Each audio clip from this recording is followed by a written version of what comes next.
So these are some of the reasons why I buy lottery tickets. It forces me in the mindset of an abundance mindset versus a scarcity mindset. It attracts me to a life that I feel like I have to have. And now that I've dreamt it and I've visualized it so much, I've got to...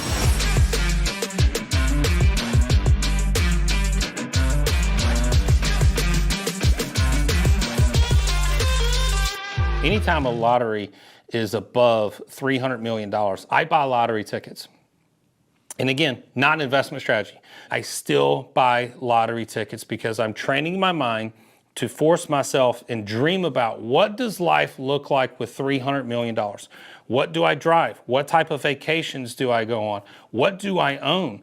What am I giving? What type of, one of my biggest fantasies is being able to secretly every single month find a deserving family and pay off their home.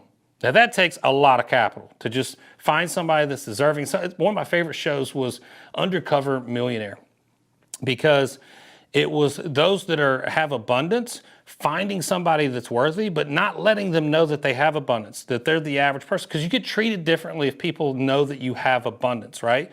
So going under the radar and pretending to be someone of modest means and finding someone deserving and then blessing them with your abundance. And I would love to do that. I would love for that to be my lifestyle. But in order for that to be my lifestyle, I have to have hundreds of millions of dollars. So again, I buy a lottery ticket. The lottery ticket has to be over $300 million. When it is, I start envisioning life. Do I own a boat? Again, where do I vacation? What kind of car do I drive? What do I dress like? What does my health look like? Am I now able to afford stem cell plugs for losing hair?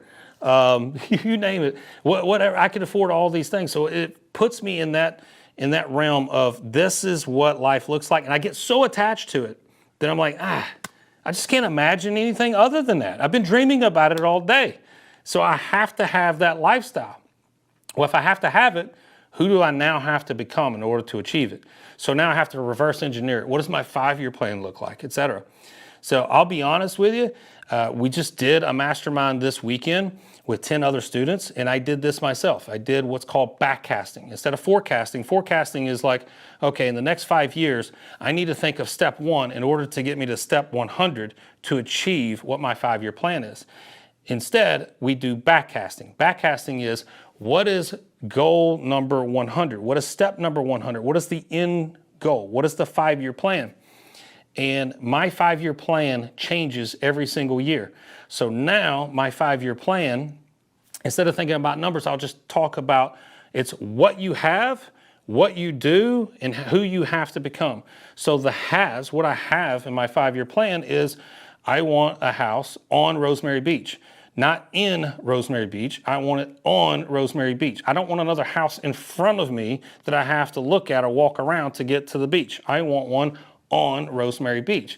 It's probably going to cost anywhere from $10 to $20 million. Now that's house number 1. House number 2 is a primary residence, a big farm. And I have 4 kids, soon to be 5. So I want my primary residence to be Disney World.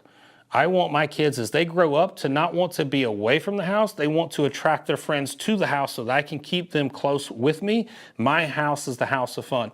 So, that's going to require a lot of money. One of my favorite shows is Return of the Jedi. So we've got 90 acres. Now I've got some large trees on there. My favorite part of Return of the Jedi is how the Ewoks live in these tree houses with bridges from one tree house to the other. Why can't I have that? Do you think as a kid you would love that? Would you want to be home a lot if you had that? Heck, as an adult, I want that. I want one of those to be a poker room, another one to be a cigar room. But again, this stuff requires money.